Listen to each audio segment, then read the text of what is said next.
So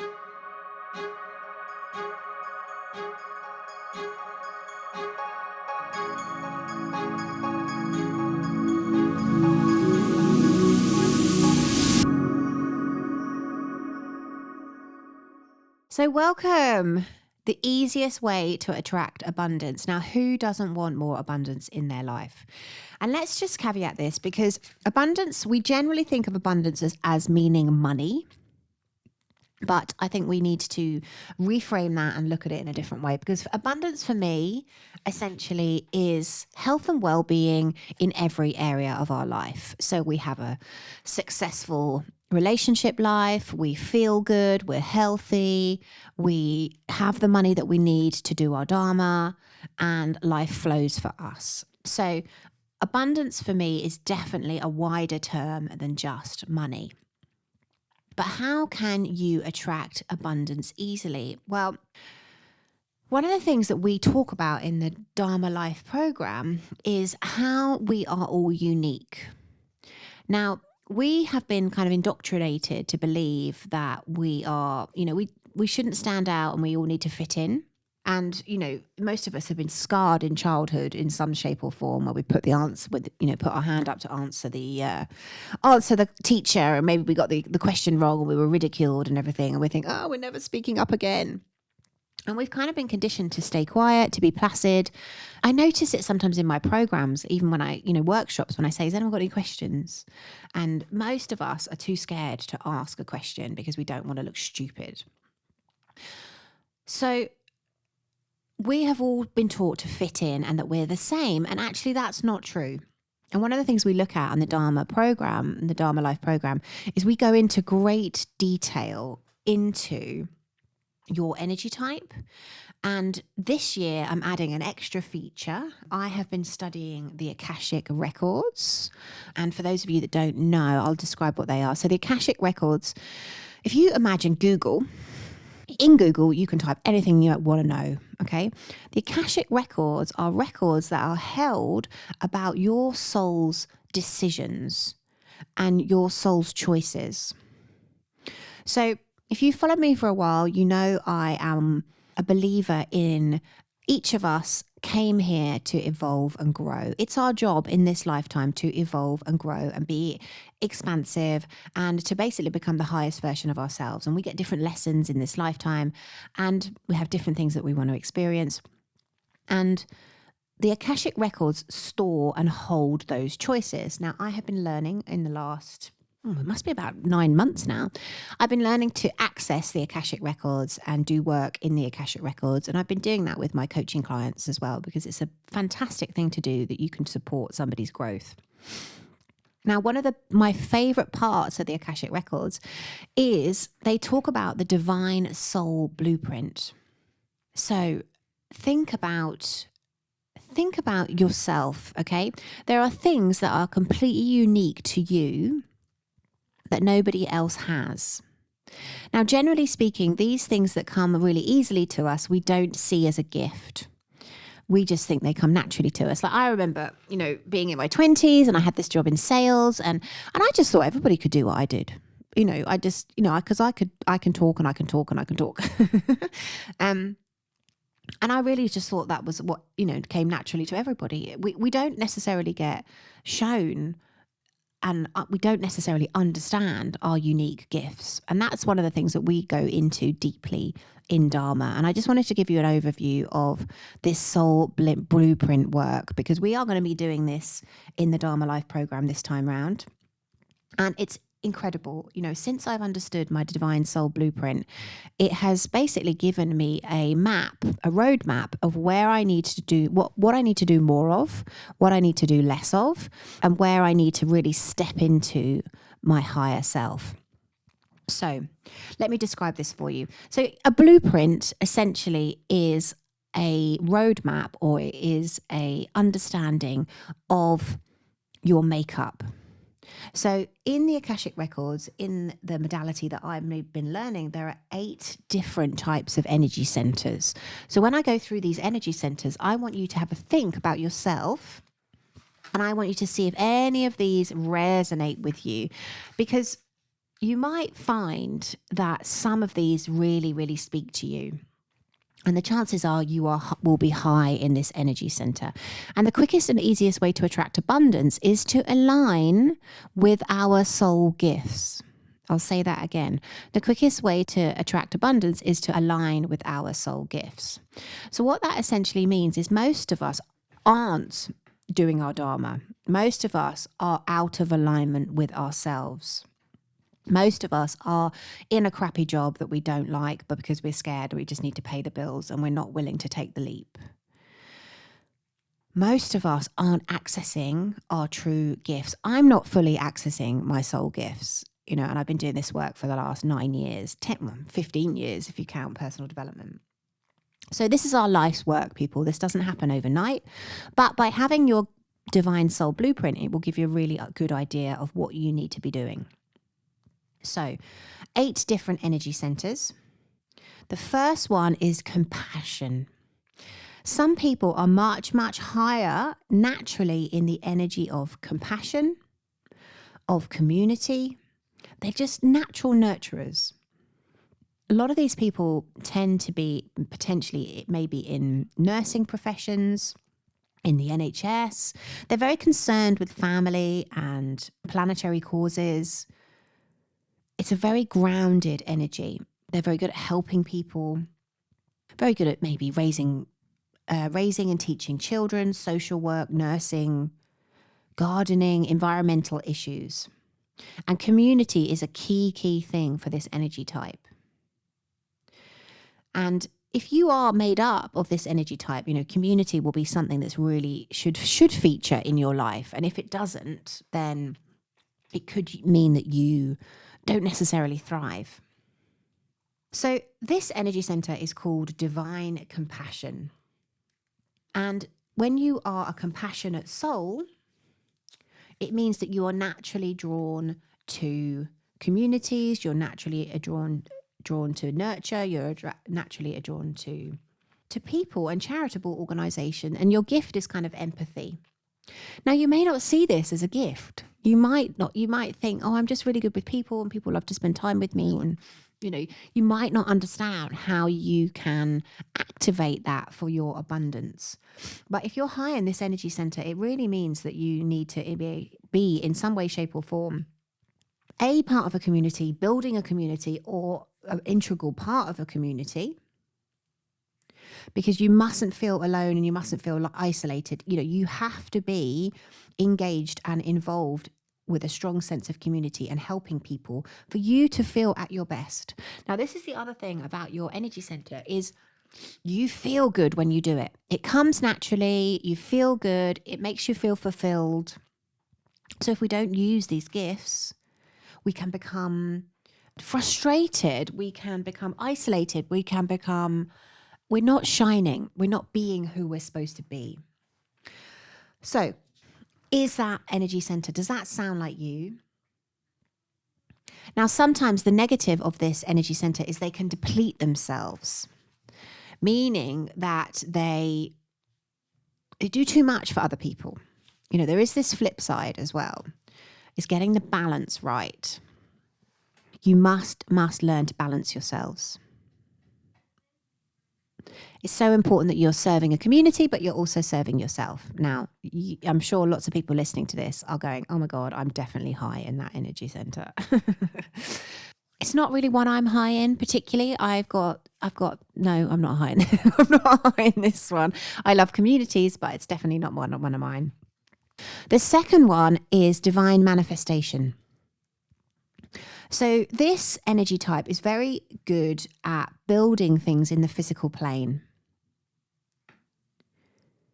They generally, are good at building buildings. They might be good at building wealth. They might be good at building brands. It's kind of a quite dense energy in the sense of that they're all about enjoying the physical plane. They're very good at embracing money, sexuality, and the physical body. So, they might be very good at embracing their physicality through yoga. You might find yoga teachers or tantra teachers or people who are very in their body have quite a lot of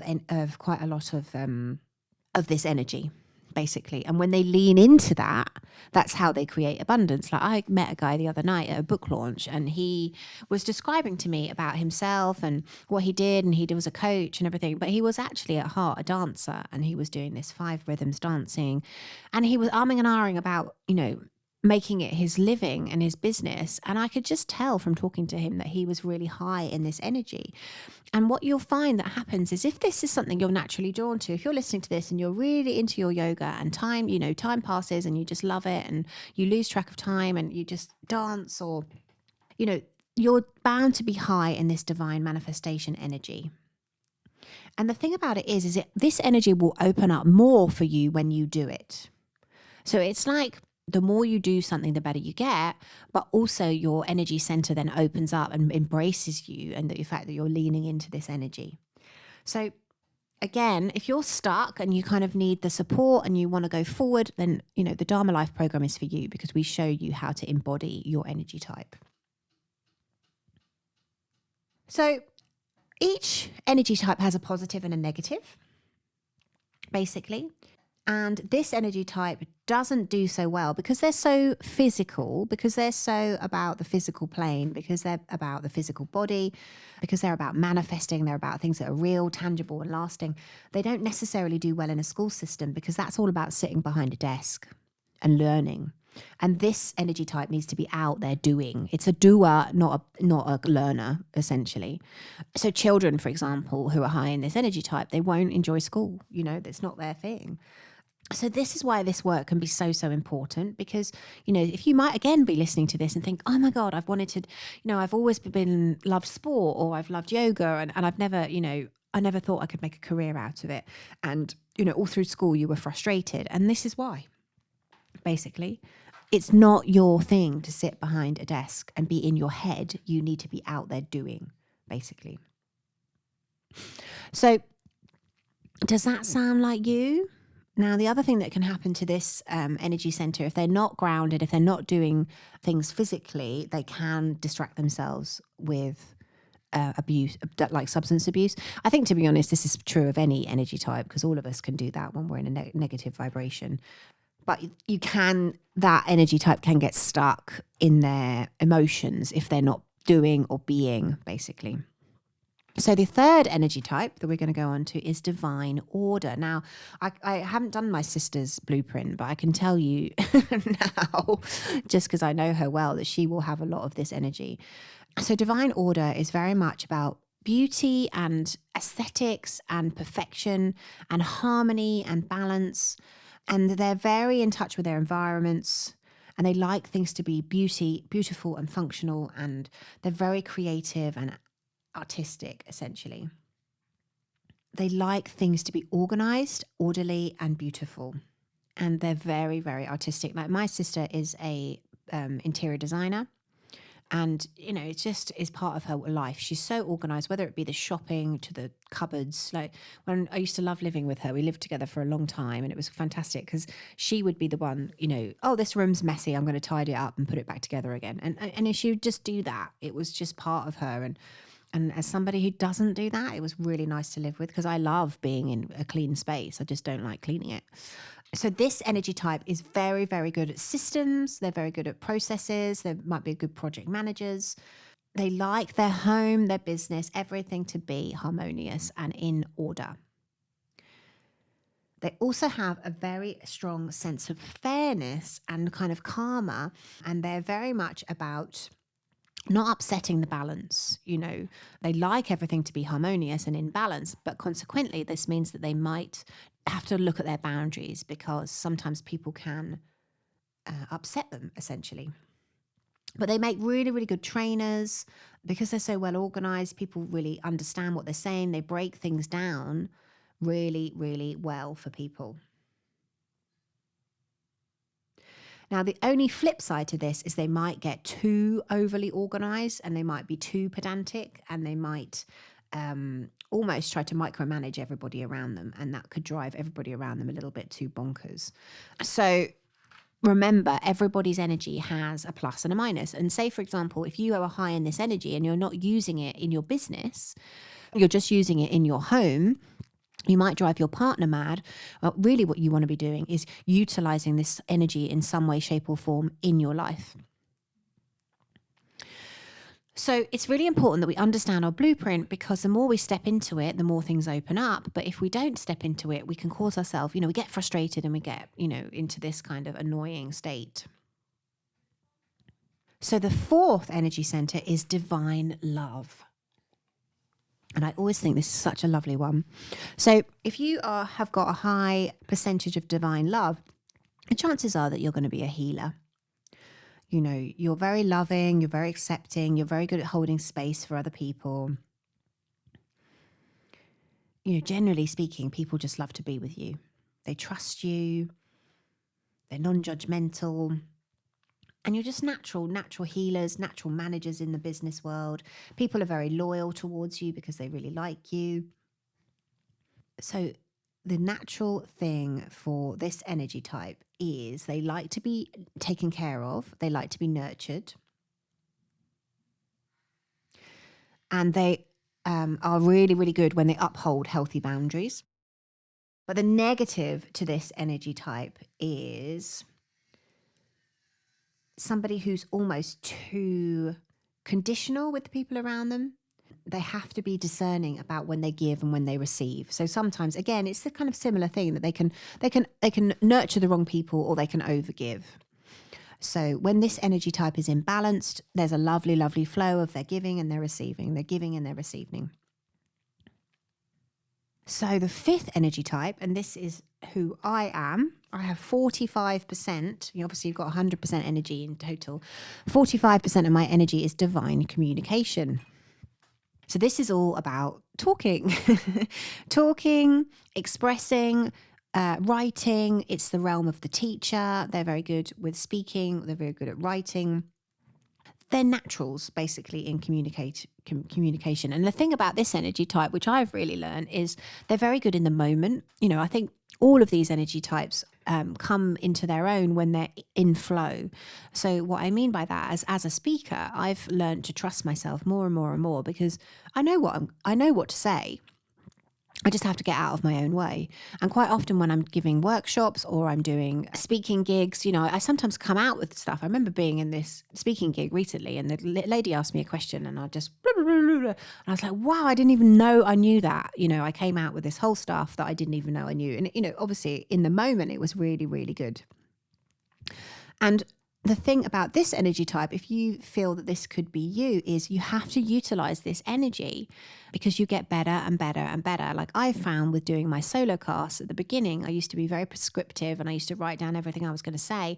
And now I just have a few points. If I'm doing something that's more factually based, I'll make sure I have facts that I can put into the podcast. But generally speaking, I'm flowing.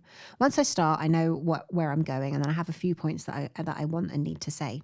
So things have got easier and easier and easier for me. So the more I speak, the more I communicate. My poor husband, because he's probably the opposite of my energy type. He's quite reserved, he's quite quiet, he's quite introspective. He likes to go in, think about things, whereas I process through talking. It actually makes it a lot easier for me to get to grips with what I'm trying to do when I talk. So this energy type can be really exceptional speakers and exceptional writers. And now what's interesting for me is I've done a lot of speaking in my life, but I haven't done a lot of writing. And I'm currently just writing my first book. And I've noticed that when I write, I get in flow. I really enjoy it. But because I'm not practiced in it, I have that hesitancy to go and do it. And that's just purely because I haven't done enough of it.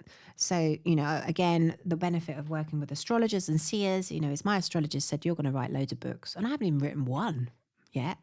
But it would make sense with my energy type being at 45% communication that I would write a lot of books. The other thing this energy type are very, very good at is they're very good at helping people change their thoughts. So I find that I'm very good at breaking down big concepts and making them simple.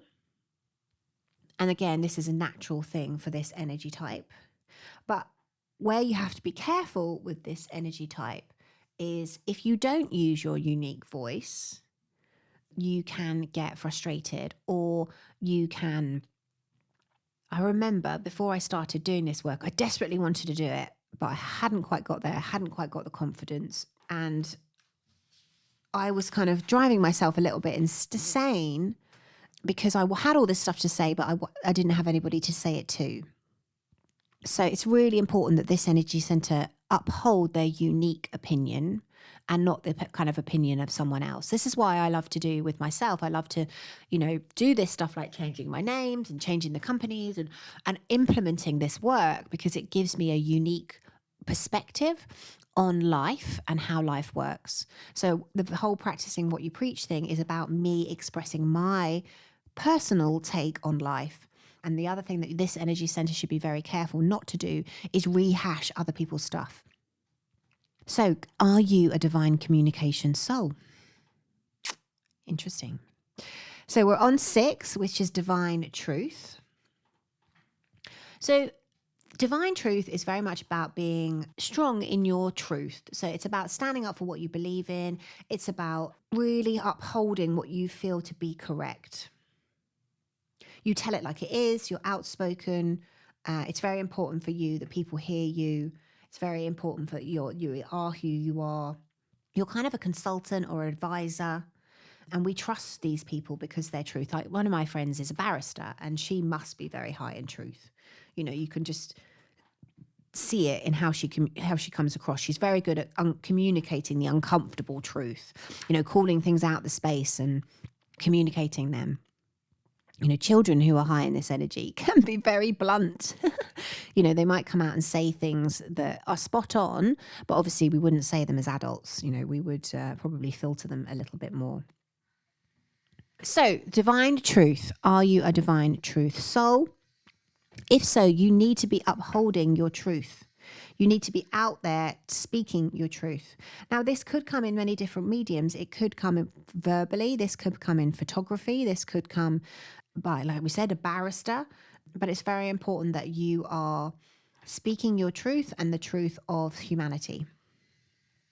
So, does that sound like one of your energy centers? The 7th energy center is divine power. And this energy center is all about doing, being, whatever you want to be. It's about kind of making up the rules. It's about living life the way that you want it to live. They're very good at manifesting. They're very good at pulling things into their existence when they're in alignment. Now, I have 20% of this divine power, and I wasn't using my divine power energy. I've learned to use my divine power energy. I was not getting clear on what I wanted to create. I was a bit kind of hesitant. And what I found since understanding my blueprint is that, I now know, for example, I've got a retreat coming up in 2 months' time, and I've got 15 places, and I just get very clear on how many places I've got and how many people I want. And then I just put it out in the universe. So what I mean by that is I'll do Instagram posts, I will do Facebook posts, I'll talk to my community. And that way I always feel what I need to feel. So I did an event before Christmas, this First Steps 2020 event. I set the number of people that I wanted, which was 10, and I got it. So this is using your divine power energy. Unfortunately, when we're not clear, so when I wasn't really being clear about what I wanted to achieve in my years or in my events, I could manifest a whole lot of nothing, because you're sending your energy out, but it's not in a powerful way. I think this is why I've been a very good manifester over my years, because I've always got really clear on what I'm trying to manifest. And then I send out the vibration and the call, and then it comes in. So if you're high in this energy, the chances are you're very independent, you're very strong-willed, and you like freedom. But the flip side of this is you can be busy rather than productive. So this is all about getting really clear on how you want your life to look, and then calling it in. These people are very successful in leadership positions. They have a lot of energy. They're strong-willed. They're very charismatic. Money is very important to them. But the other thing about this energy type is because they're so much about power and their own power, and it's not as in, I must be, exerting my power. It's about their freedom and living into their power and their potential. They're not very good when it comes to obligation. So they're not very good at doing things because they have to. Nobody should do things because they have to. But this means that if they get stuck in they should do this or they should do that, it really drains them, and it's not a positive thing for this vibration. So the final one is divine wisdom. And this is all about understanding wisdom. It's understanding the universal energies. It's understanding how the universe works, essentially. Most wisdom people are very intelligent. They are very wise. They know a lot about everything. They make really good coaches. My husband is very high in wisdom. I'm high in wisdom too, about 20%. And they're very good at breaking things down and making them simple. They're very good at supporting people with their reason, with their logic. But it's important that their wisdom is valued. So if no one really wants to listen to them, then they can get disheartened, I suppose. So those are the 8 energy centers. And what is powerful is when you understand your blueprint. So I said to you that my blueprint is 45% divine communication, 20% of wisdom, and 20% of power. And my other energy is truth. So I've got like 5% about truth. It's important to me to speak my truth. Now, when I started doing this work, I got given where I was at. And this is the powerful bit. And this is what we'll do in Dharma for you. And we're doing it on my retreat as well. So this is your archetypal blueprint.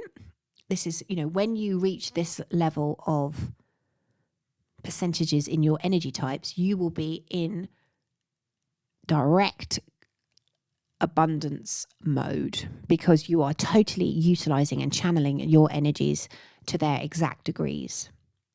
Now, when I first started doing this work, I think I was using 30% out of my 45% in communication. So I knew I needed to ramp up what I was doing with regards to speaking, talking, writing. Now I think I'm up about 36 or 37% now. So I've still got just under 10% to go. But it was very, very powerful for me to understand where I was in alignment or where I was out of alignment. So if you're interested in this appeals to you, this is one part, this is one module that we do in the Dharma Life Academy. We give you your energy blueprint, we give you a divine soul blueprint, and essentially we show you how in or out of alignment you are with your divine soul blueprint. And then you will walk away knowing what you need to do more of. Exciting times, exciting stuff. So currently we have an early bird for the Dharma Life Academy. You are welcome to come and join us. The price is going up. It's $395 at the moment, and it will go up at the start of April to $595. I'm doing a massive online campaign. We are doing the Follow Your Highest Excitement Challenge. I've updated it. It's going to be different every time we go to the next level. So if you've done it before, come and do it again. It's amazing. Everything to play for. It's a busy year. I can feel it. I can feel that everybody's going to the next level. The veil is thin. Now is the time to do the work. We need you on this planet to do your Dharma. So as ever, if you have enjoyed listening to this podcast, please go and share it on your social media and tag me. I always retweet everything or reshare everything. So it would be lovely to get to know you. Come and say hello. Come and follow me on Instagram if you haven't already. Come and say hello. I'm very friendly. And we also have a free Facebook community if you are interested. I think called Kitty Talks, or it might be, I'm not sure, we're changing the name of it, but if you type in Kitty Talks, it will come up. But thank you so much for listening. Lovely, lovely. I hope you got something out of that podcast. And we will see you next week on the Dharma Life Podcast. Thank you so much for listening to the Dharma Life Podcast. I do hope you enjoyed this episode. Please come over and say hello on my Instagram, our Facebook group, and also please let me know what you thought. So if you are listening, please take a screenshot of the podcast that you are listening to. Tag me on Instagram and I will reshare your post, and please let me know what it is that you got out of today's episode.